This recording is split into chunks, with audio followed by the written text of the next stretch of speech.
Hello नमस्कार, मैं HP Singh आप सभी का स्वागत करता हूं खान सर के पॉकेट जी के बुक के रिवीजन वाले सेशन में।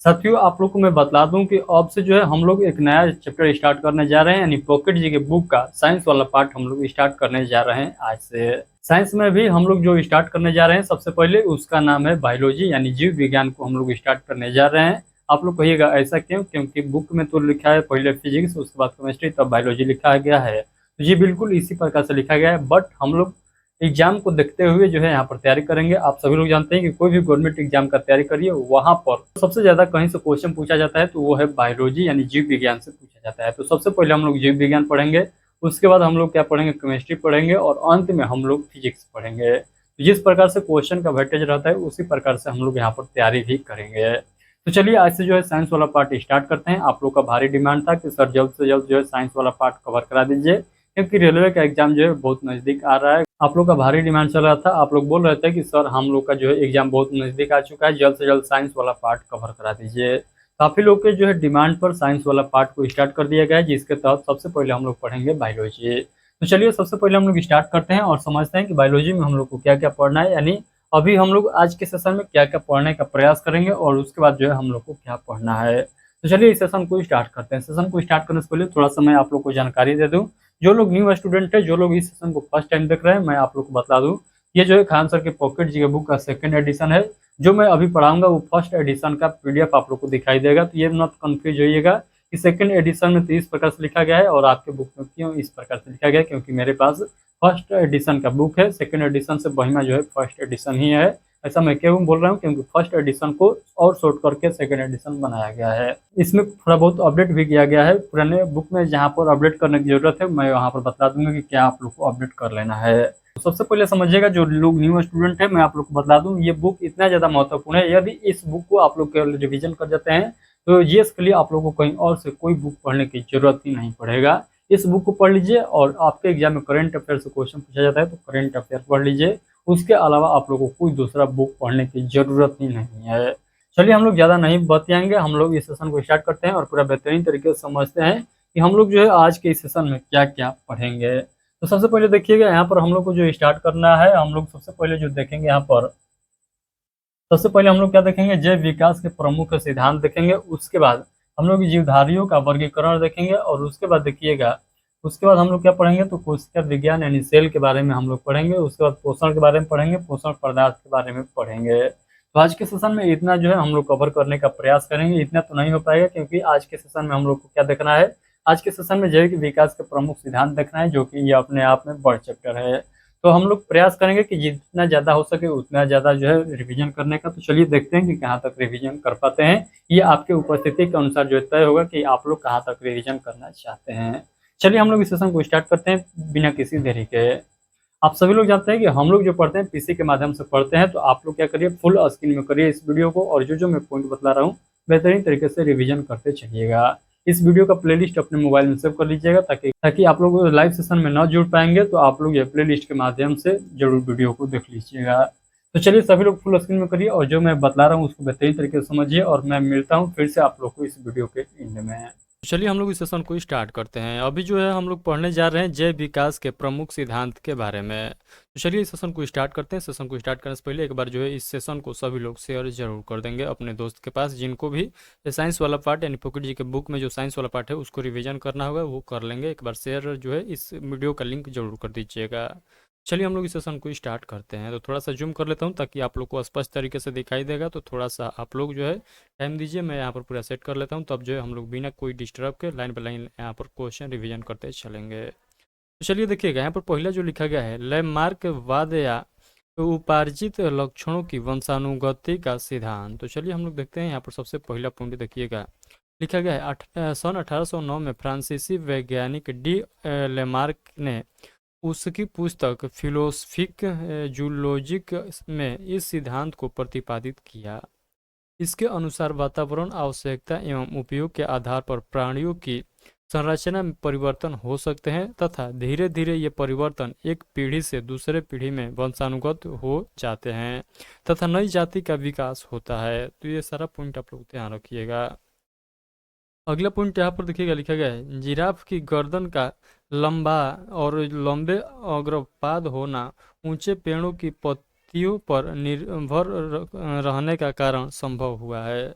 ये सारा पॉइंट आप लोग ध्यान से देखिएगा। यहाँ पर जो थोड़ा सा यहाँ पर जो कलर डिसमैच यहाँ पर दिखाई दे रहा है, जो कि यहाँ पर दिखाई नहीं दे रहा है पूरा, तो कोई नहीं, हम लोग जो है यहाँ पर एडजस्ट कर लेंगे। यहाँ पर देखिएगा लिखा गया है, यहाँ पर लिखा गया है निस्तरता का सिद्धांत, निरंतरता का सिद्धांत यहाँ पर लिखा गया है, और कोई जो है यहाँ पर वैज्ञानिक का नाम लिखा गया है, यहाँ पर नहीं दिखाई दे रहा है, आप लोग जो है अपने बुक में देख लीजिएगा। लिखा गया है विजमैन ने अपने प्रयोगों के आधार पर दिया है। तो अपने प्रयोगों के आधार पर क्या दिया है, चलिए हम लोग देखते हैं। तो निष्कर्ष में देखिएगा लिखा गया है, जनन द्रव्य कभी नष्ट नहीं होता है, यह एक पीढ़ी से दूसरे पीढ़ी में स्थानांतरित हो जाता है। विभिन्नताएं जनन द्रव्य द्वारा ही वह जो है वंशागत होती है, अर्थात अगली पीढ़ी में जाती है। तो ये सारा पॉइंट आप लोग क्या करिएगा, ध्यान रखिएगा। 1 मिनट रुकिएगा, मैं देख लूँ कि इधर जो है इसी प्रकार से है कि क्या। यहाँ पर जो सब ठीक है, इधर जो है यहाँ पर कुछ दिखाई नहीं दे रहा है। यहाँ पर देखिएगा अगला पॉइंट लिखा गया है सिद्धांत का खंडन। तो सिद्धांत का खंडन में देखिएगा तो बिजमैन के द्वारा देखिएगा, तो बिजमैन नामक वैज्ञानिक ने किया। चूहों की 20 से 22 पीढ़ियों की पूंछ काट देने पर भी पूंछ जो है समाप्त नहीं हुई। भारत में सदियों से कान व नाक जो है छीदे जानते हैं, परंतु यह जो है लक्षण वंशानुगत नहीं हुआ। ये सारा जो है यहाँ पर जो है इसका जो है एग्जाम्पल के तौर पर बतलाया गया है। आई होप कि सभी पॉइंट आप लोगों को समझ में आया होगा। यानी इसका खंडन जो है किसके आधार पर हुआ है, यहाँ पर ये सभी पॉइंट बतलाया गया है। अगला पॉइंट है, आप निष्कर्ष देखिएगा, तो सभी उपार्जित लक्षण या वातावरणीय विभिन्नताएं वंशानुगत नहीं होती है, अर्थात एक पीढ़ी से दूसरे पीढ़ी में नहीं जाती है। ये भी पॉइंट ध्यान रखिएगा। दूसरा पॉइंट यहाँ पर देखिएगा लिखा गया प्राकृतिक वर्ण का सिद्धांत या जो है डार्विनवाद। तो चलिए हम लोग इससे संबंधित भी पॉइंट को हम लोग क्या करते हैं, क्विकली रिविजन करते हैं। तो देखिएगा यहाँ पर जो लिखा गया है, देखिए मैं आप लोग को बता दूं, इधर जो हम लोग पढ़ रहे हैं ये जो है बायोलॉजी के बारे में हम लोग समझ रहे हैं कि बायोलॉजी क्या है। यानी एक्चुअल में बायोलॉजी के बारे में आप लोग को ज्ञान नहीं है, तो आप लोग समझिए कि आखिर बायोलॉजी किसको कहते हैं, इसका जो है डिफिनेशन क्या होता है, वही जो है हम लोग अभी समझ रहे हैं। तो ये यहाँ से जो है आप लोग के एग्जाम में क्वेश्चन जो है देखने को नहीं मिलता है, तो ये भी बात आप लोग को ध्यान रखना है। यहाँ पर लिखा गया है ब्रिटिश प्राकृतिक वैज्ञानिक चार्ल्स रॉबर्ट डार्विन ने दिया 1859 में चार्ल्स डार्विन ने प्राकृतिक चयन द्वारा जो है नामक पुस्तक में इस सिद्धांत को बताया। तो कौन, तो ओरिजन ऑफ स्पेसिस, तो ओरिजन ऑफ स्पेसिस नामक पुस्तक में इस सिद्धांत के बारे में बतलाया। ये बात आप लोग ध्यान रखिएगा। डार्विन के प्रमुख विचार निम्न है। तो डार्विन के प्रमुख विचार क्या है, ध्यान से समझिएगा। जीव जंतुओं में संतानोत्पत्ति की प्रचुर क्षमता। दूसरा में देखिएगा जीवन संघर्ष, यानी अंतर जातीय तथा वातावरणीय, ये ध्यान रखिएगा। तीसरा पॉइंट में देखिएगा लिखा गया है विभिन्नताएं। चौथा में देखिएगा योग्यतम का वर्ण, और पांचवा में देखिएगा अनुकूल लक्षणों की वंशानुगति लिखा गया है। और अंतिम चरण में देखिएगा, अंतिम पॉइंट में देखिएगा लिखा गया नई जाति का जो है उत्पत्ति। तो नई जाति की उत्पत्ति यहाँ पर लिखा गया है। चलिए हम लोग अगला पॉइंट यहाँ पर देखते हैं। तो अगला पॉइंट देखिएगा लिखा गया है इस सिद्धांत के अनुसार विभिन्नता तथा अनुकूल लक्षणों के वंशानुगत हो जाने से प्रत्येक पीढ़ी अपने पूर्वजों से विकसित सुगठित एवं विभिन्न होती है, तथा धीरे धीरे नई जाति का विकास होता है। प्रकृति के अनुकूल परिस्थितियों में ही जीव जीवन संघर्ष में जीवित रहते हैं। अगला पॉइंट है यहाँ पर देखिएगा लिखा गया है उत्परिवर्तनवाद। तो चलिए इसको भी हम लोग देख लेते हैं। तो हॉलैंड के वैज्ञानिक ह्यूगो डी ब्रिज ने दिया। इसके अनुसार कुछ पादपों तथा जंतुओं में क्रमिक विकास नहीं होता है, वरन उनमें अकस्मात ही परिवर्तन हो जाते हैं।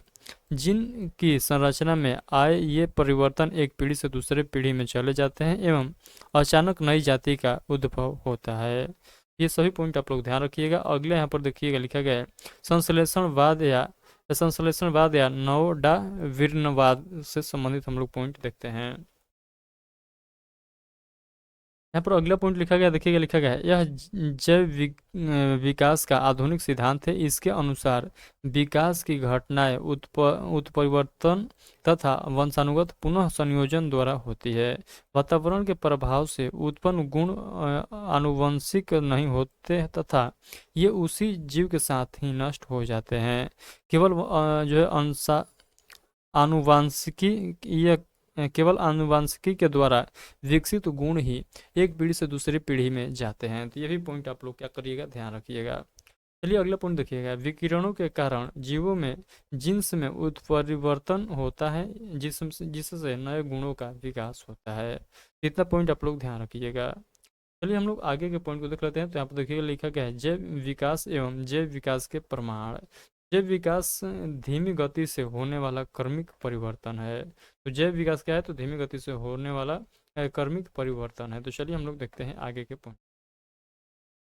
जैव विकास के सिद्धांत एवं इसके परमाणु की उपलब्धता के कारण सभी वैज्ञानिक इससे सहमत हैं कि जीवों का विकास कालांतर में हुआ है तथा यह सतत प्रक्रिया है जो आज भी क्रमिक रूप से चालू है। यह प्रमाण निम्नलिखित हैं जो प्रमाणित करते हैं कि जीवों का विकास क्रमबद्ध रूप से हुआ है।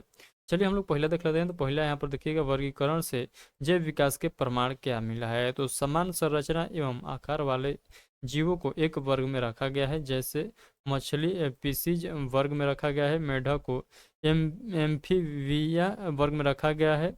उसको देखिएगा रंगने वाले जीव को रेंगने वाले रेंगने वाले जीव को रेप्टिलिया वर्ग में रखा गया है, उड़ने वाले पक्षियों को एविज वर्ग में रखा गया है, स्तनधारियों को मेमेलिया वर्ग में रखा गया है। तो ये सभी पॉइंट आप लोग ध्यान रखिएगा। परंतु इन सभी जीवों में मेरुदंड पाई जाती है। इन सभी जीवों को पृष्ठवंशी यानी कार्डेटा कहा जाता है। इससे स्पष्ट है कि इन जीवों की उत्पत्ति समान पूर्वजों से हुई है। अगला पॉइंट यहाँ पर देखिएगा, दूसरा नंबर पॉइंट पर देखिएगा लिखा गया है, तुलनात्मक शरीर रचना का प्रमाण। तो जैसे व्हेल, मछली, चमगादड़, कुत्ता व मनुष्य स्तनधारी हैं। इसमें देखिएगा, तो इसमें पहला पॉइंट देखिएगा, तो समजात अंग। तो समजात अंग में देखिएगा, वे अंग जिनकी आंतरिक संरचना समान परंतु बाह्य संरचना एक कार्य विभिन्न होते हैं समजात अंग कहलाते हैं। जैसे व्हेल के अग्रपाद तैरने में, चमगादड़ व पक्षी के अग्रपाद उड़ने में, कुत्ते के अग्रपाद चलने में और मनुष्य के अग्रपाद वस्तु को पकड़ने में जो है उपयोग होता है। इसी में दूसरा पॉइंट देखिएगा, समृद्धि अंग। तो समृद्धि अंग क्या होता है, तो वे अंग जिनकी उत्पत्ति एवं आंतरिक संरचना भिन्न हो परंतु बाह्य संरचना व कार्य समान हो। जैसे कीट के पंख, पक्षी के पंख एवं चमगादड़ के पंख, ये सब इसके एग्जाम्पल हो जाएंगे। अगले यहाँ पर देखिएगा, तीसरे नंबर पॉइंट में लिखा गया है, अवशेषी अंग। जो अंग किसी जीव के पूर्वजों में विकसित थे एवं कार्यशील थे परंतु जैव विकास की प्रक्रिया के दौरान इनकी उपयोगिता धीरे धीरे कम होती गई तथा अब ये मात्र अवशेष के रूप में ही पाए जाते हैं। जैसे मानव शरीर में अवशेषी अंग अपेंडिक्स, उसके बाद देखिएगा कर्णपेशिया, आँख में निमेषक पटल, शरीर पर बाल, नुकीले रदनक दांत, पुच्छ जो है कशेरुका, ये सब जो इसके एग्जाम्पल हो जाएंगे। नवजात शिशु में कभी कभी बंदर एवं पशुओं की तरह पूंछ पाई जाती है जिससे प्रमाण मिलता है कि हमारे पूर्वज बंदर थे। यहाँ पर जो भी हम लोग अभी देखें, ये जो है बंदर का प्रमाण हम लोग देख रहे थे कि हम लोग के जो है क्या क्या जो है लक्षण दिखाई देता है बंदर के तरह। अगला पॉइंट देखिएगा, यहाँ पर तीसरा पॉइंट देखिएगा लिखा गया, तुलनात्मक भ्रूणिकी से प्रमाण। तो चलिए हम लोग देख लेते हैं। तो तुलनात्मक भ्रूणिकी से प्रमाण क्या मिला है, चलिए देखते हैं। तो सभी पृष्ठ वंशीय जैसे मछली, मेढक, सरीसृप, पक्षी एवं मैमल्स तक में अल्पायु भ्रूण लगभग एक समान होते हैं। इससे यह सिद्ध होता है कि इसके पूर्वज एक जो है समान रहे होंगे। इस इस हेतु हेकल का पुनरावर्तन सिद्धांत प्रसिद्ध है कि प्रत्येक जीव अपने परिवर्धन काल में अपने पूर्वजों के इतिहास को दोहराता है। तो ये भी पॉइंट आप लोग ध्यान रखिएगा। चौथा पॉइंट देखिएगा, यहाँ पर लिखा गया है, योजक कड़ियों से जैव विकास का प्रमाण। तो कुछ ऐसे जीव जिनमें दो अलग अलग वर्गों एवं जातियों के लक्षण पाए जाते हैं, जैसे जीवों को योजक कड़ी कहते हैं। ये जीव दो वर्गों के विकास क्रम को एक दूसरे से जोड़ते हैं। आई होप कितना पॉइंट आप लोग को जो है रिवीजन हो गया होगा। आइए हम लोग आगे के पॉइंट को समझते हैं। यहाँ पर देखिएगा लिखा गया कुछ योजक कड़ियों के उदाहरण। तो सजीव व निर्जीव वायरस यानी एटीपी का निर्माण नहीं होता है, निर्माण न वृद्धि नहीं तथा बहुगुण करता है। तो ये सभी पॉइंट आप लोग ध्यान रखिएगा। अगला जो पॉइंट है, पादप जंतु युगुलिना ग्लूकोज के रूप में भोजन का संग्रह जंतु का लक्षण एवं हरित लवक का पाया जाना पादप जगत का लक्षण है। एनिलिडा एवं आर्थ्रोपोडा के बीच की योजक कड़ी पेरीपेंट से है। इसमें दोनों संघों के गुण पाए जाते हैं। तो ये भी पॉइंट आप लोग ध्यान रखिएगा। अगला जो पॉइंट है, डकविल प्लेटिपस एकिडना, पक्षी तथा स्तनधारियों के बीच अंडे देना तथा शरीर पर बाल व जो है दुग्ध ग्रंथियां, ये जो है सभी इसके पॉइंट हो जाए। अगला है, यहाँ पर देखिएगा लिखा गया है फुफ्फुस मछली एपिसिज व एम्फीबिया के बीच योजक कड़ी। अगला पॉइंट है आर्कियोप्टेरिक्स सरीसृप एवं पक्षियों के बीच योजक कड़ी। इसमें सरीसृपों की तरह चोंच में दांत पाए जाते हैं तथा पक्षियों की तरह चोंच एवं पंख पाए जाते हैं। यह वर्तमान में नहीं पाया जाता है। इसके जीवाश्म यानी मृत खोजे गए हैं। तो ये भी पॉइंट आप लोग देखना है। अगला पॉइंट है वायरस यूग्लिना पेरिपेटस डकविल प्लेटिपस फुफ्फुस मछली, ये सभी जीवित जीवाश्म में भी कहला। ये सभी पॉइंट आप लोग ध्यान रखिएगा। यहाँ पर हम लोग साइंस वाले पार्ट पढ़ रहे हैं, तो थोड़ा सा आप लोग को नाम जो है जिसका उच्चारण करने में थोड़ा सा आप लोगों को कठिनाई देखने को मिलेगा, बट आप लोग प्रयास करिएगा कि उसको जो है सही से उच्चारण पाएँ। तो थोड़ा सा जो है यहाँ पर उच्चारण करने में मेरे से भी गलती होगा, तो उसके लिए जो है सॉरी मैं पहले ही आप लोगों को बोल देता हूँ। तो यहाँ पर जो है साइंस वाला पार्ट है और उसमें भी हम लोग यहाँ पर साइंस में भी यानी बायोलॉजी का हम लोग इतिहास देख रहे हैं, तो यहाँ पर और जो है थोड़ा सा जो है कठिन कठिन वर्ड आप लोग को दिखाई देगा। चलिए हम लोग आगे के पॉइंट को समझते हैं। 1 मिनट रुकिएगा, मैं यहाँ पर जो है चेक कर लूँ कि यहाँ पर ऑडियो और वीडियो जो है प्रॉपर तरीके से जो है रिकॉर्ड हो रहा है कि नहीं हो रहा है। तो चलिए यहाँ पर ऑडियो और वीडियो जो है सभी क्लियर है। तो चलिए हम लोग इस सेशन को कंटिन्यू रखते हैं। तो यहाँ पर देखिएगा अगला जो पॉइंट है 5 नंबर पर जो पॉइंट लिखा गया है, देखिएगा लिखा गया है जीवाश्मीय प्रमाण। तो डार्विन ने जीवाश्मों को जैव विकास का ठोस प्रमाण माना। घोड़े के विकास क्रम, इसका आकार, आकृति, पंजों के प्रकार, इसमें निरंतर परिवर्तन से आज का घोड़ा बना है। प्राणी भौगोलिक वितरण का प्रमाण में देखिएगा तो ऑस्ट्रेलिया में पाए जाने वाला कंगारू, ध्रुवीय भालू एवं न्यूजीलैंड के पेंगुइन आदि महाद्वीपों के पृथक होने से विशेष क्षेत्र में ही पाए जाते हैं। अगला पॉइंट है जैव रासायनिक प्रमाण। तो प्रत्येक जीव का जीव द्रव्य मुख्यतः प्रोटीन, जल, वसा, कार्बोहाइड्रेट से बना होता है। सभी जीवों में समान कार्य के लिए एक जैसे एंजाइम पाए जाते हैं, जैसे अमीबा में व मानव में लाइपेज वसा का ही पहचान करता है। तो ये सभी पॉइंट आप लोग ध्यान। अगला पॉइंट है हार्मोन। तो हार्मोन के बारे में हम लोग देख लेते हैं। तो सभी पृष्ठ वंशियों की अंतःस्रावी ग्रंथियों से निकले हार्मोन समान होते हैं। तो ये भी पॉइंट ध्यान रखिएगा। अगला जो पॉइंट है देखिएगा लिखा गया है कारिकी से जैव विकास के प्रमाण। तो सूक्ष्म जीव अमीबा से लेकर मानव तक में पाचन, उत्सर्जन, श्वसन आदि क्रियाएं होती है। अनुवांशिकी से प्रमाण देखिएगा तो समान जीवों में गुणसूत्रों की संख्या लगभग समान होती है, जैसे मानव में 76 व जो है चिंपैंजी में 48 होते हैं। अगला जो पॉइंट है 10 नंबर पर देखिएगा लिखा गया है औतिकी प्रमाण। तो औतिकी प्रमाण में देखिएगा तो मछली से मानव तक के हृदय की रचना में क्रमिक विकास प्रमाणित होता है, जैसे मछली एक आलिन तथा एक निलय, मेढक 2 आलिन तथा एक निलय, मनुष्य 2 आलिन तथा 2 निलय पाया जाता है। हार्ट में। अगला पॉइंट देखिएगा, यहाँ पर लिखा गया है जैव विकास धीमी तथा निरंतर चलने वाली प्रक्रिया है। एक जाति से दूसरे जाति बनने में लाखों वर्ष लग जाते हैं, इसीलिए हम इन परिवर्तनों को देख नहीं पाते हैं।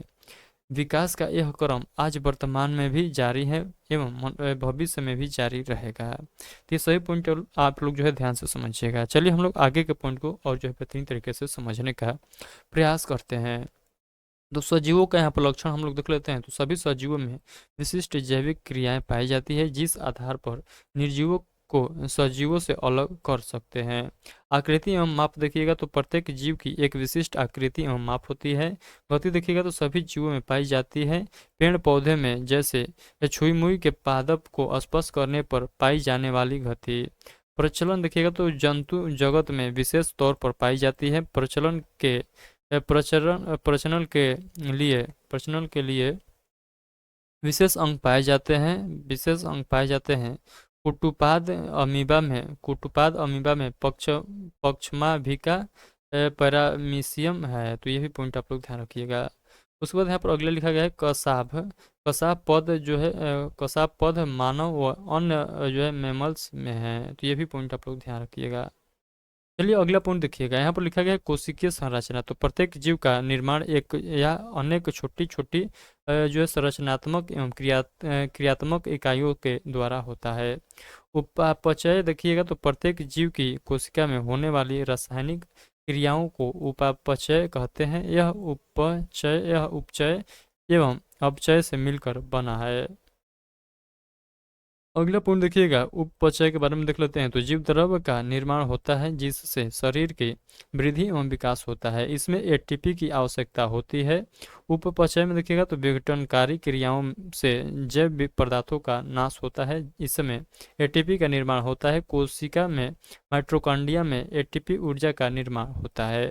जैसे श्वसन में एटीपी का बनना इसका जो है एग्जाम्पल हो जाएगा। पोषण में देखिएगा तो यहाँ पर लिखा गया है जीवों द्वारा भोजन ग्रहण करने को पोषण कहते हैं। सभी जीवों को ऊर्जा भोजन के ऑक्सीकरण से ही मिलती है। पादप स्वयंपोषी एवं जंतु परपोषी होते हैं। तो ये भी पॉइंट आप लोग ध्यान रखिएगा।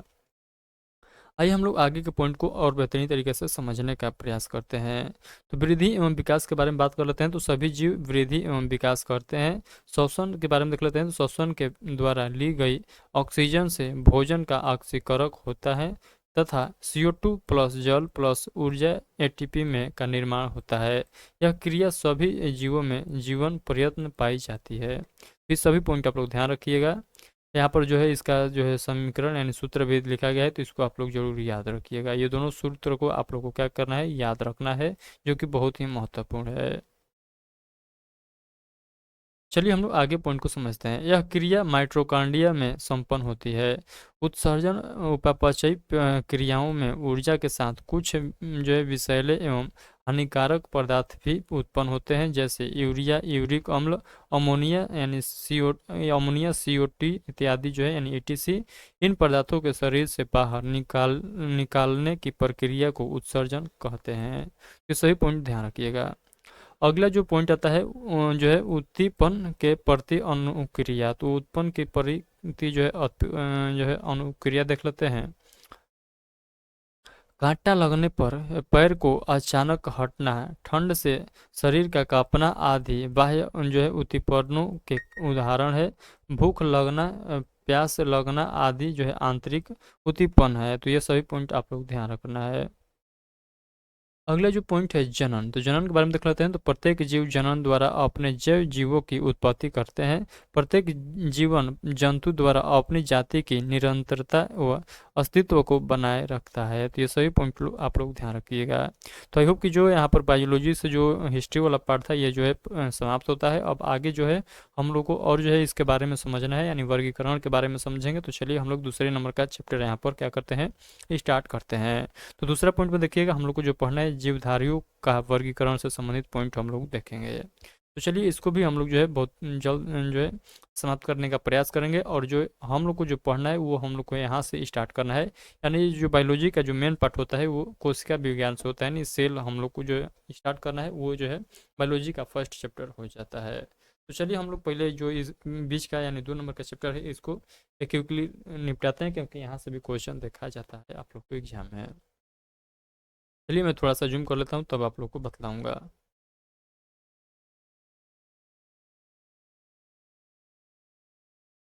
तो देखिए यहाँ पर लिखा गया है, सर्वप्रथम अरस्तु ने जीव जगत को दो समूहों में बांटा था। कौन कौन? तो वनस्पति समूह और जंतु समूह। लिनियस ने अपनी पुस्तक सिस्टम नेचर में सभी जीवधारियों को पादप व जंतु जगत में वर्गीकरण किया। तो सिस्टीमा न्यूचर में क्या किया था? तो जीवधारियों को पादप व जंतु जगत में जो है क्या किया था? वर्गीकृत किया था।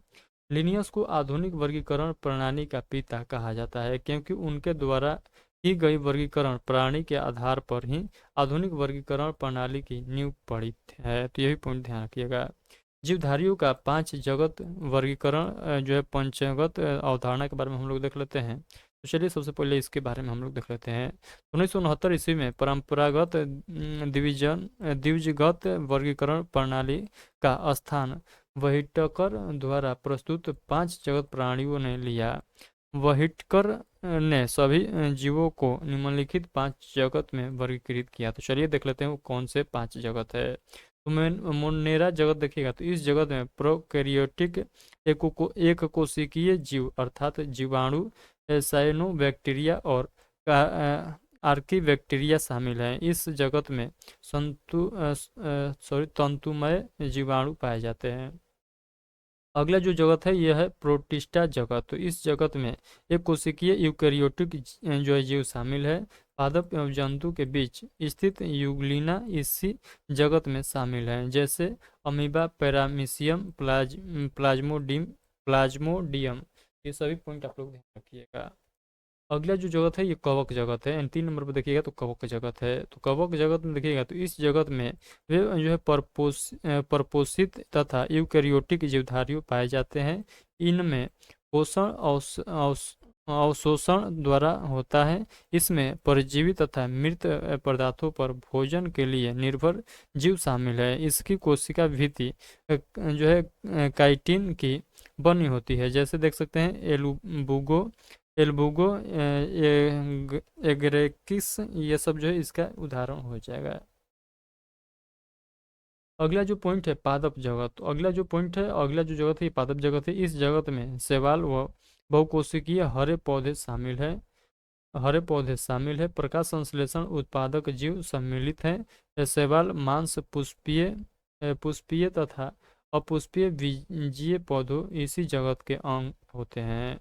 इसमें 2 प्रकार होता है। इसमें 2 प्रकार क्या क्या है? तो जीवन पद्धति पाई जाती है। तो इसमें 2 प्रकार की जीवन पद्धति पाई जाती है। पहला जो है सूर्य के प्रकाश में स्वपोषित, तो सूर्य के प्रकाश से स्वपोषित, और दूसरा जो हो जाएगा क्या हो जाएगा?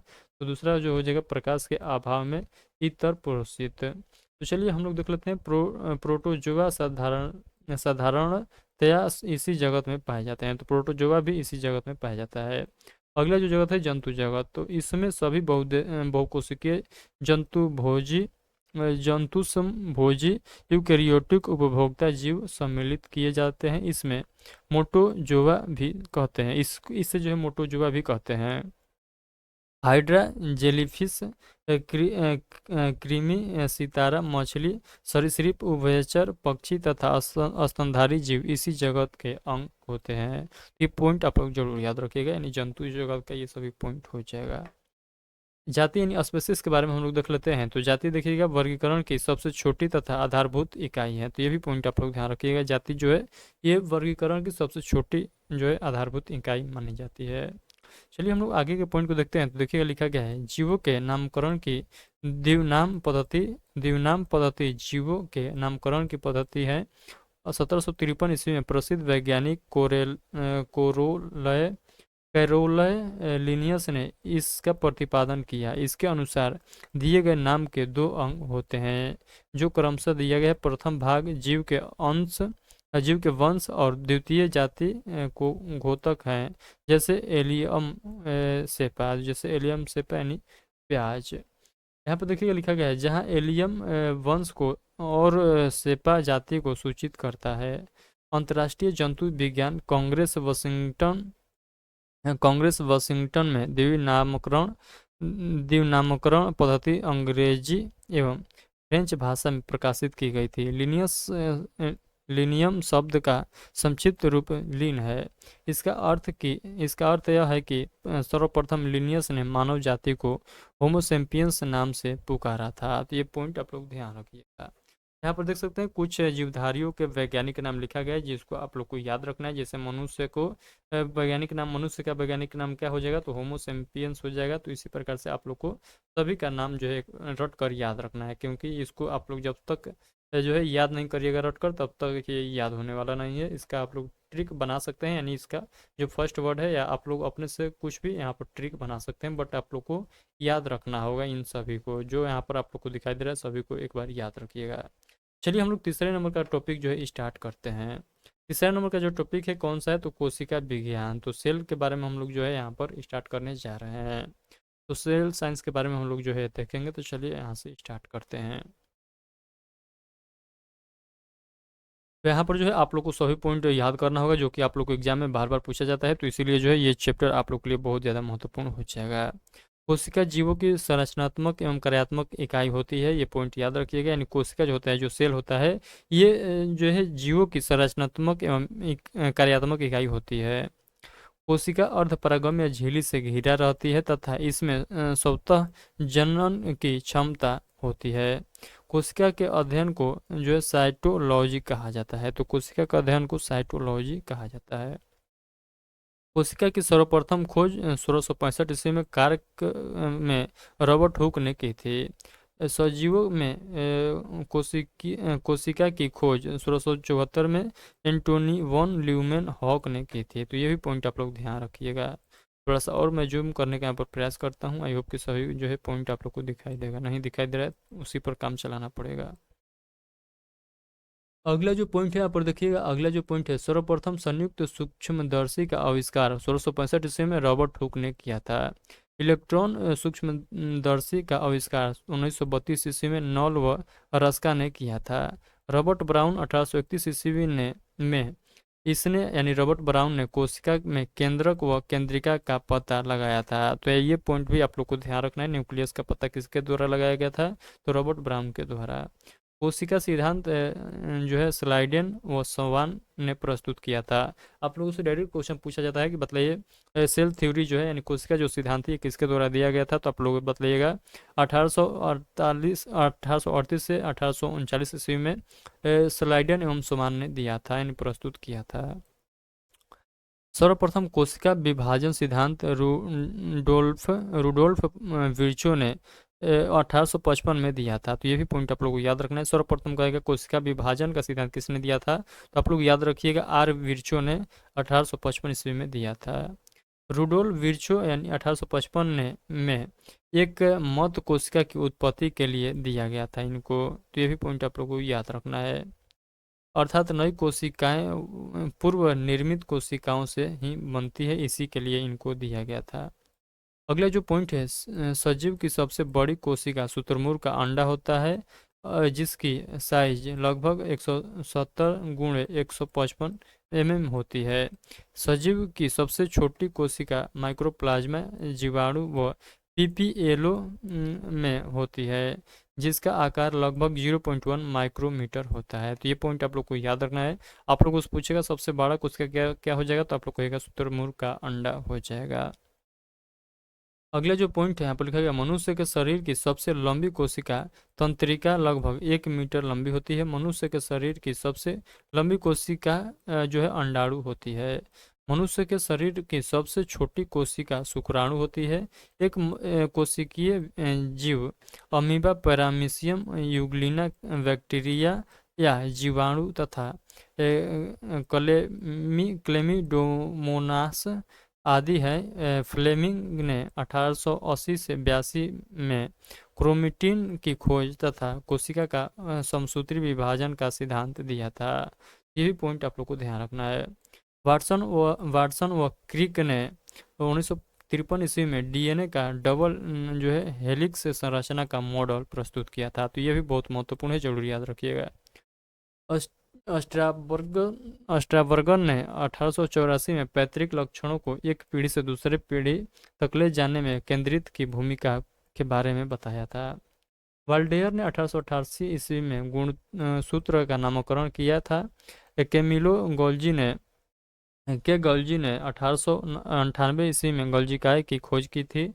रिचर्ड अल्टमान ने 1890 ईस्वी में माइक्रोकॉन्ड्रिया की खोज की, जिसे उसने बायोप्लास्ट नाम दिया। तो ये भी पॉइंट आप लोग को याद रखना है। आप लोगों से पूछेगा माइक्रोकॉन्ड्रिया का खोज किसके द्वारा किया गया था, तो आप लोग को ये अल्टमान के द्वारा किया गया था, यानी रिचर्ड अल्टमान के द्वारा किया गया था। सी वेंडा ने 1898 में इस माइटोकॉन्ड्रिया नाम जो है इसे माइटोकॉन्ड्रिया नाम दिया था। ये पॉइंट आप लोग को याद रखना है, यानी जो रिचर्ड ऑल्टमैन ने जो खोज किया था माइटोकॉन्ड्रिया का, उस समय उसका नाम जो दिया गया था, ये दिया गया था बायोप्लास्ट।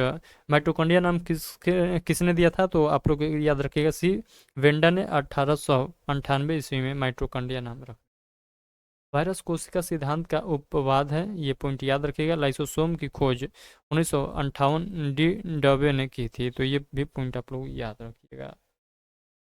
आइए हम लोग आगे के पॉइंट को देखते हैं। तो यहाँ पर देखिएगा लिखा गया विभिन्न कोशिकाएं एवं उनकी आकृति। तो लाल रक्त कोशिका का आकृति देखिएगा, तो ये जो होता है उभयावतल होता है। और तंत्रिका कोशिका का यहाँ पर देखिएगा आकृति, तो ये लंबी पतली और जो है शाखान्वित होती है। जीवाणु कोशिका का देखिएगा तो ये वक्रित छड़ के आकार की जिससे होती है। शैवाल कोशिका का देखिएगा तो अंडाकार एवं जो है कसाव युक्त का तरह दिखता है। परागकण का देखिएगा आकृति, तो ये गोलाकार एवं जो है कांटेदार होता है। तो ये सभी पॉइंट आप लोग। चलिए हम लोग आगे के पॉइंट को समझते हैं। यहाँ पर देखिएगा विभिन्न कोशिकाएं एवं उनकी माप यहाँ पर माइक्रोमीटर में दिया गया है। तो इसको जो है एक बार जरूर याद रखिएगा। देखिए यहाँ पर लिखा गया है माइक्रोप्लाज्म जीवाणु, यहाँ पर आप लोग उनकी माप देखिएगा तो यहाँ पर म्यू बराबर 1 म्यू या इसी को मिलीमीटर में देखिएगा तो 0.0001 मिलीमीटर सबसे छोटी कोशिका हो जाता है। कौन, तो माइक्रोप्लाज्म जीवाणु। सामान्य जीवाणु कोशिका यहाँ पर देखिएगा 0.2 से 10 म्यू तक होता है। अमीबा देखिएगा तो 250 से 750 म्यू तक होता है। और लाल रक्त कणिका का आकार देखिएगा तो 7 म्यू होता है।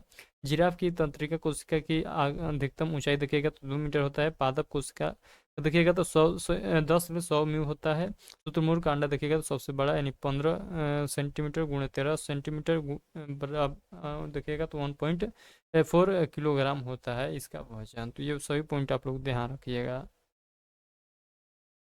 चलिए हम लोग आगे के पॉइंट को और देखते हैं बेहतरीन तरीके से। एक कोशिकीय हम लोग देख लेते हैं। तो एक कोशिकीय के बारे में देख लेते हैं। तो इनका शरीर केवल एक कोशिका का बना होता है तथा सभी कार्य केवल एक ही कोशिका द्वारा संपादित किए जाते हैं, जैसे अमीबा, पैरामीशियम, यूग्लिना बैक्टीरिया या जीवाणु तथा क्लेडिम क्ले क्लेमी क्लेमिडोमोनास। ये जो हो जाएगा, ये आप लोग नाम याद रखिएगा। इसका उच्चारण हमारे द्वारा नहीं हो पा रहा है पूरी बेहतरीन तरीके से।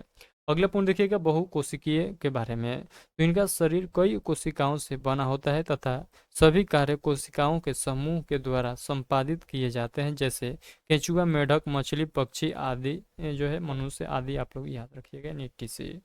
प्रोक्रिएटिव कोशिका के बारे में हम लोग देख लेते हैं। तो इसमें केंद्रक अर्धविकसित व बिना केंद्रक झिल्ली के होता है, जैसे जीवाणु, विषाणु, माइक्रोप्लाज्मा व नीलहरित शैवाल इत्यादि आप लोग याद रखिएगा। इसमें कोशिकांग का अभाव होता है, ये भी पॉइंट आप लोग ध्यान रखिएगा। किसमें, तो प्रोकैरियोटिक कोशिका में। यूकैरियोटिक कोशिका में देखिएगा तो यहाँ पर जो है इसमें केंद्रक के चारों ओर पूर्ण विकसित केंद्रक झिल्ली पाई जाती है, जो सभी पौधों व जंतुओं में उपस्थित होती है। इसमें पूर्ण विकसित कोशिका भित्ति पाई जाती है, जो पादपों में सेलुलोज की व जंतुओं में जो है लाइपोप्रोटीन की बनी होती है। इसमें गुणसूत्र की संख्या एक से अधिक होती है। कोशिका भित्ति यानी सेल वेल में जो है सेलुलोज की बनी होती है। सेलुलोज की बनी कोशिका झिल्ली के चारों ओर कठोर आवरण होता है। यह केवल पादप कोशिकाओं में पाई जाती है। तो ये भी पॉइंट आप लोग याद रखिएगा। यानी जो सेल वेल होता है ये सेलुलोज की बनी होती है और कोशिका झिल्ली के चारों ओर कठोर वातावरण होता है इसका, और यह जो है केवल पादप कोशिका में पाई जाती है। कोशिका झिल्ली या प्लाज्मा झिल्ली में देखिएगा तो जंतु तथा पादप दोनों में पाई जाती है तथा यह प्रोटीन व लिपिड की बनी होती है। तो ये भी पॉइंट याद रखिएगा। कोशिका जो झिल्ली है दोनों में पाया जाता है, यानी पादप में भी पाया जाता है और जंतु में भी पाया जाता है। यह अर्धपरागम झिल्ली है तथा यह कुछ जो है पदार्थों को गमन करने देती है, इसीलिए इसे जो है चयनात्मक परागम झिल्ली भी कहा जाता है। कोशिका के अंदर संपूर्ण जीवित पदार्थ को जीव द्रव्य कहते हैं। वैज्ञानिक हक्सेल ने बताया कि जीव द्रव्य जीवन का भौतिक आधार होता है। ये सही पॉइंट ध्यान रखिएगा। होजान्स पुरकेंज ने 1840 में इस जीवित पदार्थ को प्रोटोप्लाज्म या जीव द्रव्य नाम दिया था। तो ये भी पॉइंट याद रखिएगा। कोशिका द्रव तथा केंद्रक दोनों मिलकर जीव द्रव का निर्माण करते हैं। तो कोशिका द्रव तथा केंद्रक मिलकर किसका निर्माण करते हैं? तो जीव द्रव का निर्माण करते हैं। अगला पॉइंट है कोशिका के मुख्य भाग। तो कोशिका के मुख्य भाग में देखिएगा तो कोशिका भित्ति के बारे में हम लोग सबसे पहले देखते हैं। तो जीवाणु एवं वनस्पति कोशिकाओं में कोशिका झिल्ली के बाहर निर्जीव परागम्य तथा दृढ़ आवरण को कोशिका भित्ति कहते हैं। यह केवल पादप कोशिका में पाया जाता है। पादप कोशिका भित्ति मुख्य रूप से सेलुलोज से बनी होती है। यह कोशिका को निश्चित आकृति एवं आकार प्रदान करती है। जीवाणु कोशिका भी भित्ति में जो है पेप्टी डोगलाइकन या म्यूकोपेटाइड या म्यूरिन होता है। अगले जो पॉइंट है कोशिका झिल्ली। कोशिका झिल्ली या जीवद्रव्य झिल्ली एक जैव झिल्ली है जो बाह्य वातावरण से सभी कोशिकाओं को आंतरिक भाग की रक्षा करती है। कोशिका झिल्ली में एक लिपिड द्विस्तर होता है। तो ये भी पॉइंट आप लोग ध्यान रखिए। अगला पॉइंट है प्रमुख कार्य, इसका देख लेते हैं। तो विभिन्न प्रकार के अणुओं को अंदर आने एवं बाहर निकलने में नियंत्रण करती है। कोशिका झिल्ली में प्रोटीन तथा कार्बोहाइड्रेट पाया जाता है। यह अर्धपरागम्य झिल्ली होती है।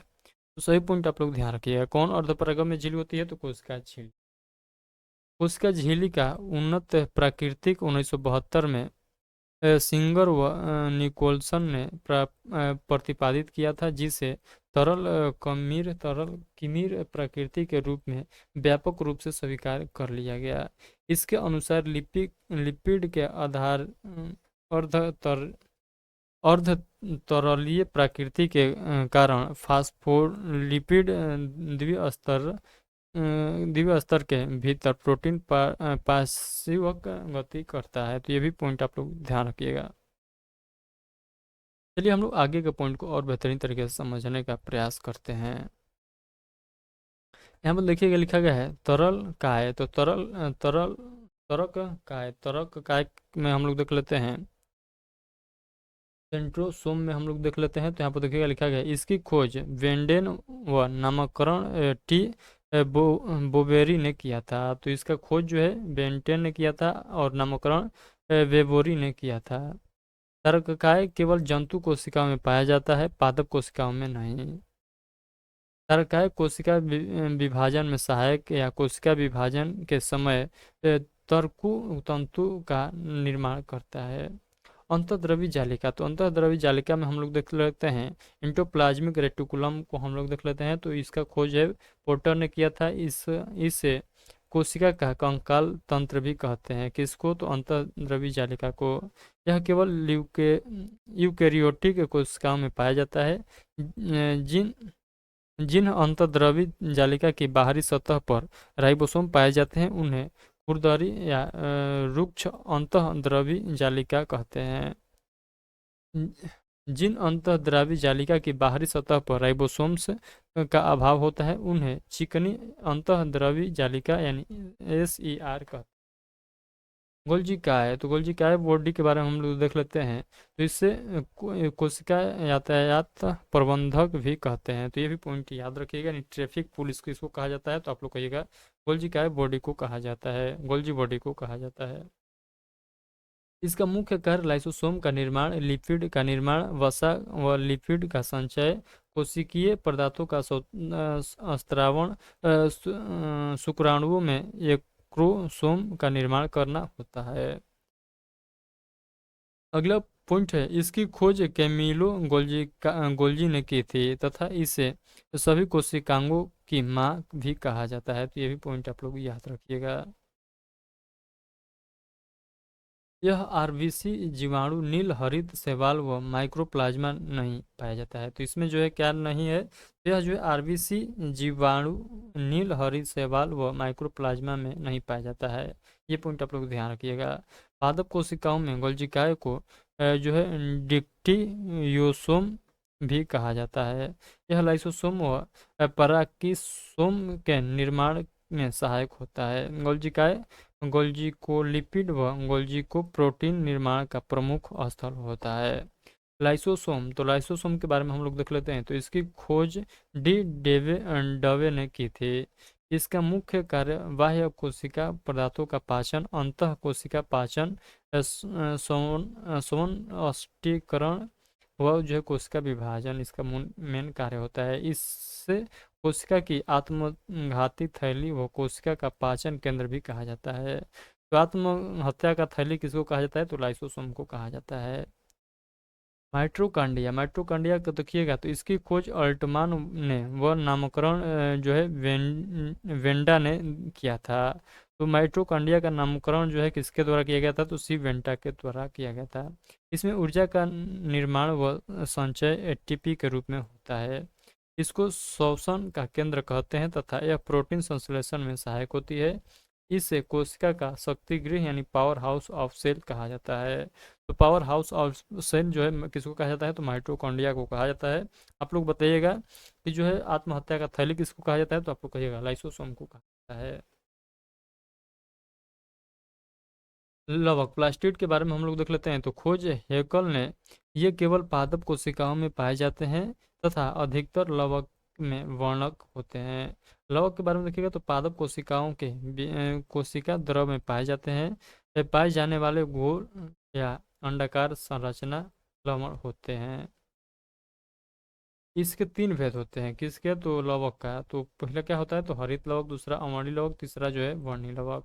हरित लवण जो होता है, यह हरित लवक नामक हरे रंग के लवक में जीव जगत की सबसे महत्वपूर्ण जैव रासायनिक क्रिया प्रकाश संश्लेषण होती है। हरित लवक को पादप कोशिकाओं का रसोई घर कहा जाता है। तो ये पॉइंट जरूर याद रखिएगा, पादप कोशिकाओं का रसोई घर किसको कहा जाता है, तो हरित लवक को कहा जाता है। इसके अंदर की ओर एक सरल पारदर्शी पदार्थ होता है जिसे अस्ट्रोमा कहा जाता है। इसमें डीएनए तथा राइबोसोम होते हैं। अवर्णी लवक, यह एक रंगहीन लवक है जो जड़ों और भूमिगत तनों में पाया जाता है। यह स्टार्च के रूप में भोजन का संग्रह करते हैं।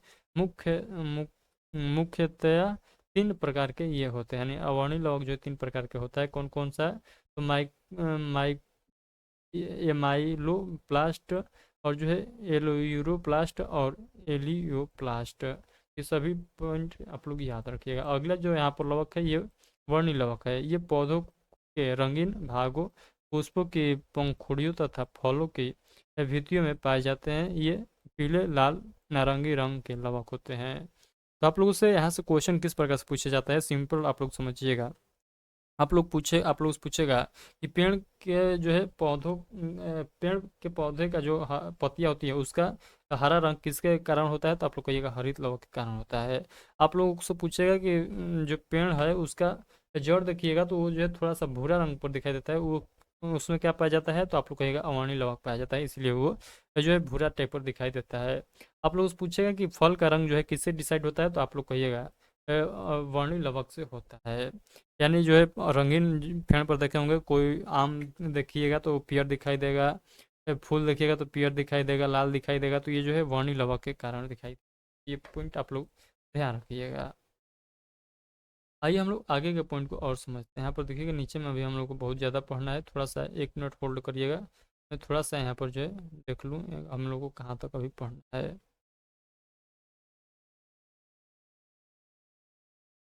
चलिए हम लोग आज के सेशन में सेल को पहले ख़त्म करेंगे, उसके बाद ही कोई जो है डिसीजन लेंगे। तो सेल को पहले हम लोग ख़त्म करने का प्रयास करेंगे।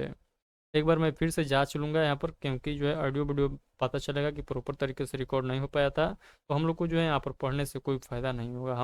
हमको तो फ़ायदा होगा, यानी हमारा तो रिवीजन हो रहा है, बट आप लोग का कोई फ़ायदा नहीं होगा। तो आप लोग के लिए ही मैं इस चैनल पर ये सेशन को लाइव किया हूँ, तो आप लोग का फ़ायदा होना चाहिए। तो देख सकते हैं यहाँ पर ऑडियो और वीडियो जो है प्रॉपर तरीके से रिकॉर्ड हो रहा है।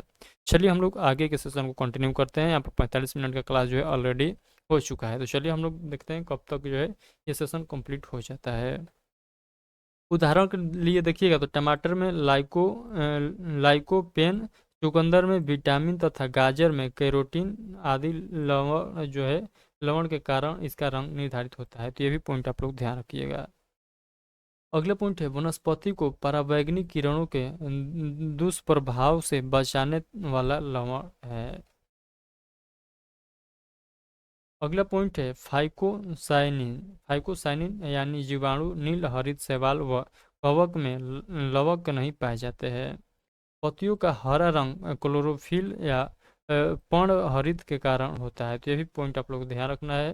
टमाटर का लाल रंग लाइकोपीन के कारण होता है। मिर्च का रंग कैरोटीन के कारण व चुकंदर का विटामिन के कारण, गाजर का रंग कैरोटीन के कारण होता है। पत्तियों का रंग पीला कैरोटीन व पत्तियों का रंग पीला पत्तियों का रंग पीला कैरोटीन व जेंथोफिल के कारण होता है। पर्णहरित में मैग्नीशियम यानी मैग्नीशियम तत्व पाया जाता है। तो ये सभी पॉइंट आप लोग ध्यान रखिएगा। ये ऑनलाइन यहाँ पर बताया गया है कि यहाँ से जो है क्या क्या क्वेश्चन आप लोगों से पूछा जाएगा। तो ये जो करके लिखा गया है इसको हर हाल में सभी लोग याद। चलिए हम लोग अगला पॉइंट देखते हैं। तो अगला जो पॉइंट है राइबोसोम है। तो राइबोसोम की खोज आप लोगों से पूछेगा तो आप लोग कहिएगा पैलाडे ने किया था। यह प्रोटीन निर्माण का कार्य करता है, इसीलिए इसे प्रोटीन संश्लेषण का प्लेटफार्म या प्रोटीन का कारखाना या कोशिका का इंजन कहते हैं। किसको? तो राइबोसोम को। ये पॉइंट जरूर याद रखिएगा।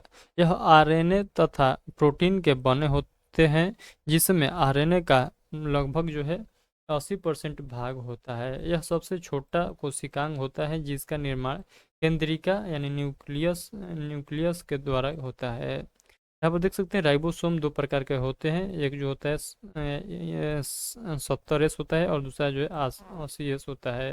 तो यहाँ पर 70S को भी यहाँ पर जो है डिवाइड किया गया है, तो इसको देख लीजिएगा। यहाँ पर देखिएगा लिखा गया है रिक्तिका या जो है रसनधारी। तो यहाँ पर देखिएगा लिखा गया है रिक्तिका का बाहरी आवरण टोनोप्लास्टस कहलाता है। यह पादप कोशिकाओं में बड़ी व जंतु कोशिकाओं में छोटी होती है। जंतु कोशिका में ये जल संतुलन का कार्य करती है, जबकि पादप कोशिकाओं में यह कठोरता प्रदान करती है। तो ये सभी पॉइंट आप लोग ध्यान रखिएगा। पादप एवं जंतु कोशिकाओं में अंतर देखिएगा तो इस तरफ जो है पादप जगत के बारे में लिखा गया है और इस तरफ जो है जंतु जगत के बारे में लिखा गया है। तो ये पादप में देखिएगा तो इसमें कोशिका भित्ति पाई जाती है, जबकि इसमें कोशिका भित्ति नहीं पाई जाती है। इसमें रिक्तिकाएं बड़ी होती है, इसमें रिक्तिकाएं छोटी होती है। इसमें लवक पाया जाता है, जबकि इसमें लवक नहीं पाया जाता है। तरकाएं अनुपस्थित होती है, जबकि इसमें तरकाएं उपस्थित होती है। इसका आकार आयताकार होता है, जबकि इसका आकार वृत्ताकार होता है। ये जो है आप लोग अंतर यहाँ पर ध्यान रखिएगा। आइए हम लोग न्यूक्लियस के बारे में पढ़ते हैं, जो कि बहुत ही महत्वपूर्ण है। न्यूक्लियस की खोज रॉबर्ट ब्राउन के द्वारा किया गया था। ये पॉइंट याद रखिएगा। केंद्रक के चारों ओर दोहरी परत की झिल्ली होती है, जिसे केंद्रक झिल्ली या केंद्रक कला कहते हैं। केंद्रक के अंदर गड्ढा अर्ध तरल पदार्थ होता है, जिसे केंद्रक द्रव कहते हैं। जीवाणु वह नील हरित शैवाल में केंद्रक के स्थान पर क्रोमोटिन पदार्थ कोशिका के मध्य फैला रहता है। केंद्रक में 85% प्रोटीन, 10% आरएनए तथा 5% डीएनए होता है। केंद्रक झिल्ली या केंद्रक कला लाइपो प्रोटीन से बनी होती है। केंद्रक द्रव्य न्यूक्लियो प्रोटीन से बना होता है, जिसे कैरियोलिप भी कहते हैं। केंद्रक द्रव्य में केंद्रिका केंद्रिका क्रोमोटिन धागे आरएनए व राइबोसोम्स पाए जाते हैं। डीएनए केंद्रक में पाया जाता है, जिसका कार्य आनुवांशिक लक्षणों को एक पीढ़ी से दूसरे पीढ़ी तक स्थानांतरित करना होता है। क्रोमोटिन धागे डीएनए व प्रोटीन से मिलकर बने होते हैं। प्रत्येक गुणसूत्र में जीन पाए जाते हैं तथा डीएनए को आनुवांशिक पदार्थ व जीन को आनुवांशिक इकाई कहते हैं।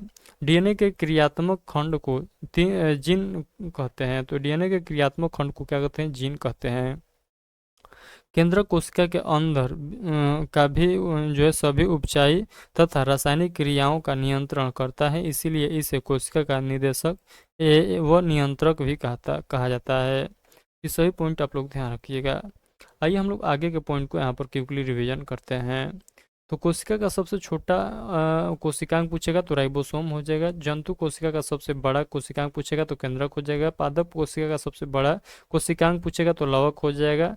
आरएनए का संश्लेषण केंद्रक में होता है, ये पॉइंट याद रखिएगा। डीएनए का एक्स-रे विवर्तन विधि द्वारा विस्तृत अध्ययन विलिकन्स व फ्रैंकलिन ने किया था। डीएनए का द्रव्यमान पिकोग्राम में मापा जाता है तथा डीएनए पॉलीन्यूक्लियोटाइड श्रृंखला होती है। कोशिका की अचल संपत्ति न्यूक्लिक अम्ल कहा जाता है। गुणसूत्र रहते हैं, यहाँ पर गुणसूत्र देखिएगा, क्रोमोसोम देखिएगा तो क्रोमोटिन के वे धागे जो कोशिका विभाजन के समय संकुचित होकर छोटे छोटे धागों के रूप में पाए जाते हैं गुणसूत्र कहलाते हैं। प्रत्येक गुणसूत्र में जीन पाए जाते हैं जो अनुवांशिक इकाई कहलाते हैं। गुणसूत्र डीएनए, आरएनए व हिस्टीन प्रोटीन से मिलकर बने होते हैं। गुणसूत्र की खोज जो है अस्टार्सबर्ग ने की थी, जबकि नामकरण वाल्डेयर ने किया था। मनुष्य में गुणसूत्रों की संख्या 46 यानी 23 जोड़ी पाई जाती है। नर मादा में 22 जोड़ी, नर व मादा में जो है 22 जोड़ी जो है सभी में पाया जाता है समान, तथा एक जोड़ी जो है मादा में देखिएगा तो XX तथा नर में देखिएगा तो XY पाया जाता है। तो 22 जोड़ी समान, जबकि एक जोड़ी जो है अलग अलग पाया जाता है। अगले जो है आप देखिएगा आरएनए, राइबो न्यूक्लिक अम्ल के बारे में हम लोग देख लेते हैं। तो इसमें राइबोसोम शर्करा पाई जाती है। इसमें नाइट्रोजनी रक्षक थायमिन की जगह यूरेसिल पाया जाता है। डीएनए से आरएनए बनने की विधि ट्रांसक्रिप्शन कहलाती है। आरएनए में प्रोटीन बनने की विधि को ट्रांसलेशन कहते हैं। तो देख सकते हैं डीएनए से जो है आरएनए, आरएनए से प्रोटीन यहाँ पर बन रहा है। आरएनए की अधिकांश मात्रा कोशिका द्रव्य में, थोड़ी मात्रा केंद्रक में पाई जाती है। आरएनए का मुख्य कार्य अमीनो अम्लों से प्रोटीन संश्लेषण की क्रिया में भाग लेना होता है।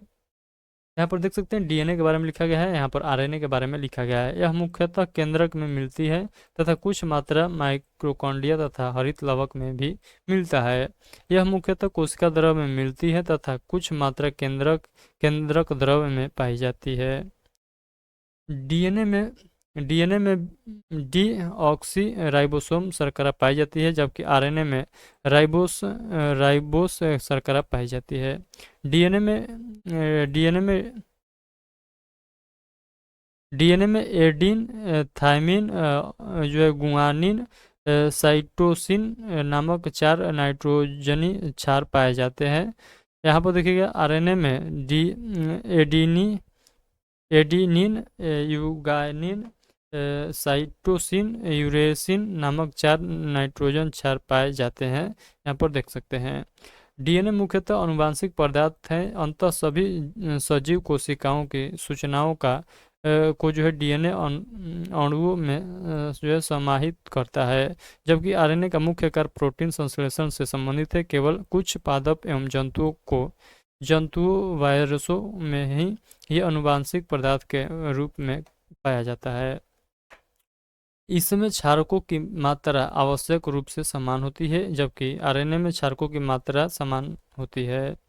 डीएनए अणु द्विरुज्जु की एवं कुंडलित होते हैं, जिसमें 2 रज्जु के विपरीत दिशा में सर्पिलाकार कुंडलन प्रदर्शित करता है, जबकि आरएनए अणु एक रज्जु की होते हैं। यद्यपि कभी कभी यह स्वयं कुंडलित होकर हाइड्रोजन बंधों पर जुड़े होते हैं। तो ये सभी पॉइंट आप लोग ध्यान रखिएगा। कोशिका विभाजन, सेल डिवीजन के बारे में हम लोग देख लेते हैं। तो किसी एक कोशिका से 2 कोशिकाओं का बनना ही कोशिका विभाजन अर्थात मातृ कोशिका से पुत्री कोशिका से के निर्माण की प्रक्रिया को कोशिका विभाजन कहते हैं। अगला पॉइंट यहाँ पर देखिएगा, कोशिका बनने से लेकर इसके विभाजन द्वारा संतृप्त कोशिका बनने तक होने वाली सारी प्रक्रियाओं को कोशिका चक्र कहते हैं, यानी सेल साइकिल कहते हैं। कोशिका विभाजन की प्रक्रिया को सर्वप्रथम फ्लेमिंग ने 1882 में देखा तथा 1920 में वेलर द्वारा इसका विस्तृत अध्ययन किया गया। हार्वर्ड हार्वर्ड और पेल्फ ने कोशिका चक्र को 4 चरणों में विभक्त किया। कौन कौन सा था, तो यहाँ पर देख सकते हैं। G1 अवस्था आरएनए तथा प्रोटीन का संश्लेषण, G2 अवस्था कोशिका विभाजन की तैयारी, S अवस्था डीएनए संश्लेषण और M अवस्था कोशिका का विभाजन। तो ये पॉइंट आप लोग देखिएगा। यहाँ पर देख सकते हैं एम अवस्था के प्रकार को जो है यहाँ पर बतलाया गया, नहीं एम अवस्था के 4 प्रकार होते हैं। प्रोफेज, पेटोफेज, टीलोफेज और साइटोकाइनेसिस हो जाएगा। तो ये सभी पॉइंट आप लोग याद रखिएगा। यहाँ पर देखिएगा लिखा गया अवस्था में, यहाँ पर लिखा गया अवस्था में कोशिका उपापचयी क्रियाओं द्वारा विभाजन की तैयारी करती है। वहीं जो है मिटोटिक फेस या एम फेस में केंद्रक तथा कोशिका द्रव का विभाजन होता है, जिसमें केंद्रक का विभाजन कैरियोकाइनेसिस तथा कोशिका द्रव का विभाजन साइटोकाइनेसिस कहलाता है। कोशिका विभाजन से पहले डीएनए केंद्रक तथा कोशिका द्रव का विभाजन होता है। कोशिका विभाजन मुख्यतः 3 प्रकार का होता है। पहला जो है असूत्रीय विभाजन हो जाएगा, दूसरा असूत्रीय विभाजन हो जाएगा, दूसरा जो है असूत्रीय विभाजन हो जाएगा, तीसरा अर्धसूत्रीय विभाजन हो जाएगा। तो पहला सूत्रीय विभाजन, दूसरा असूत्रीय विभाजन, पहला सूत्रीय विभाजन, दूसरा असूत्रीय विभाजन, तीसरा जो अर्ध सूत्रीय विभाजन हो जाएगा। असूत्रीय विभाजन में देखिएगा तो यहाँ पर लिखा गया है, यह विभाजन कम विकसित कोशिकाओं जीवों में पाया जाता है, जैसे जीवाणु, नील हरित शैवाल, यीस्ट, अमीबा तथा प्रोटोजोआ। इस विभाजन में पहले केंद्रक विभाजित होता है, फिर कोशिका द्रव्य। असूत्रीय विभाजन में देखिएगा, यह विभाजन कायिक कोशिकाओं में होता है। इसमें विभाजन द्वारा एक कोशिका से 2 कोशिकाओं का निर्माण होता है तथा दोनों कोशिकाओं में गुणसूत्रों की संख्या समान होती है। इस कोशिका विभाजन के 2 मुख्य भाग हैं। केंद्र का विभाजन देखिएगा तो यहाँ पर जो है क्या लिखा गया है, तो प्रोफेज हो जाएगा, उसके बाद मेटाफेज हो जाएगा, एनाफेज हो जाएगा और टेलोफेज हो जाएगा। तो ये 4 पार्ट में जो इसका किया गया है केंद्र को। प्रोफेज देखिएगा तो यहाँ पर लिखा गया केंद्रक कला एवं केंद्रिका का लुप्त होना, स्पेंडिल फाइबर का निर्माण एवं क्रोमोटिन का दिखाना इस अवस्था में दृष्टि गोचर होते हैं। इस अवस्था में जो है गुणसूत्र बिंदु पर जुड़े होते हैं। तो ये सभी पॉइंट आप लोग ध्यान रखिएगा। उसके बाद मेटाफेज देखिएगा तो केंद्रक व केंद्रिका झिल्ली लुप्त, क्रोमेटिन व मेटाफेज प्लेट पर सेंट्रोमियर से जुड़ा होना। एनाफेज में देखिएगा तो ये जो है इसमें गुणसूत्र का सेंट्रोमियर 2 भागों में बट जाता है। जब प्रत्येक अर्ध गुणसूत्र को एक सेंट्रोमियर मिल जाता है तो यह पूरा गुणसूत्र बन जाता है। पहला फेज में देखिएगा तो इस अवस्था में एक कोशिका अपने अधिकतम आकार में बढ़ती है, क्रोमेटिन को दोगुना कर लेती है और अपने आप को विभाजन के लिए तैयार कर लेती है। इस अवस्था में ही सेल प्लेट का निर्माण होता है तथा कोशिका द्रव का विभाजन शुरू हो। तो सही पॉइंट आप लोगों को क्या करना है, ध्यान से करना है एक एक पॉइंट को। आइए हम लोग आगे के पॉइंट को और समझते हैं, जो कि अब समाप्त पर ही ये जो चैप्टर चल रहा है। साइटोकाइनेसिस के बारे में देख लेते हैं। तो केंद्र के विभाजन के बाद कोशिका द्रव का विभाजन होता है तथा परिणाम स्वरूप कोशिका द्रव 2 भागों में बट जाता है और अंत में कोशिका का पूर्ण विभाजन होता है। महत्वपूर्ण पॉइंट देखिएगा इस चैप्टर से, तो इस विभाजन का महत्वपूर्ण घावों के भरने अंगों का पुनरुद्धारण करने में किया जाता है। यह सभी जीवों में वृद्धि का आधार है। इस विभाजन द्वारा मातृ कोशिकाओं से 2 संतृप्त कोशिकाओं का निर्माण होता है। इसमें गुणसूत्रों की संख्या मातृ कोशिकाओं के ही समान होती है। इस प्रकार के विभाजन में आनुवंशिक अस्थायित्व बना रहता है। जाइगोट में इसी प्रकार का विभाजन होता है। अर्धसूत्री विभाजन में देखिएगा तो इसकी खोज सर्वप्रथम विजमैन द्वारा की गई, लेकिन फार्मर तथा मुरे द्वारा 1902 ईस्वी में इसका नामकरण किया गया था। तो ये भी पॉइंट आप लोग ध्यान रखना है। चलिए हम लोग आगे के पॉइंट को देख लेते हैं। अगला जो पॉइंट है, यह विभाजन जनन कोशिकाओं यानी सेक्स सेल में ही होता है। इसमें गुणसूत्रों की संख्या आधी रह जाती है, इसीलिए इसे न्यूनकारी कोशिका विभाजन भी कहते हैं, तथा इस विभाजन में मातृ कोशिका से 4 संतति कोशिकाओं का निर्माण होता है। अर्धसूत्री विभाजन 2 चरणों में पूरा होता है। यहाँ पर देख सकते हैं 2 चरण आप लोगों के सामने दिखाई दे रहा है। आई होप कि जो मैं आप लोग को पॉइंट बतलाया हूँ सभी पॉइंट आप लोग को बेहतरीन तरीके से समझ में आ गया है। कल से जो है हम लोग 4 नंबर पॉइंट से जो स्टार्ट करेंगे और चौथा चैप्टर हम लोग स्टार्ट करेंगे जिसका नाम है पोषण। तो पोषण से संबंधित क्वेश्चन देखेंगे, उसके बाद पोषण पदार्थ से संबंधित क्वेश्चन देखेंगे, उसके बाद जो है हम लोग क्या देखेंगे, तो उसके बाद इसके आगे के पॉइंट को हम लोग कल के ही सेशन में देखेंगे, यानी मानव शरीर के तंत्र के बारे में भी देखेंगे। तो जहाँ तक होगा कल के सेशन में वहाँ तक हम लोग रिवीजन करने का प्रयास करेंगे। तो आई होप कि जितना मैं पॉइंट बताया हूँ सभी पॉइंट आप लोग को क्लियर हो गया होगा। चलिए मिलते हैं कल के सेशन में। आई होप कि जितना मैंने आप लोग को पॉइंट बतलाया हूँ सभी पॉइंट आप लोग को बेहतरीन तरीके से समझ में आया होगा। आज का सेशन हम लोग यहीं पर स्टॉप करते हैं। आगे का जो बचा हुआ पार्ट है वो हम लोग कल के सेशन में रिवीजन करने का प्रयास करेंगे और आगे जो है हम लोग रिवीजन करेंगे। तो चलिए फिलहाल के लिए इतना ही। आज का सेशन कैसा रहा एक प्यारा सा कमेंट करके जरूर बताइएगा और इस सेशन को उन प्रिय दोस्तों के पास शेयर जरूर कर दीजिएगा जिन लोगों को इस बुक का साइंस वाला पार्ट रिवीजन करना था। तो सभी लोगों के पास जो है इस बुक को एक बार रिवीजन जरूर कर दीजिएगा। जहाँ कहीं भी आप लोग सोशल मीडिया ग्रुप से जुड़े हुए हैं इसका लिंक उस ग्रुप में जरूर एक बार शेयर कर देंगे सभी लोग। चलिए फिलहाल के लिए इतना ही, मिलते हैं कल के सेशन में, तब तक के लिए आप सभी को take care, thank you, bye bye.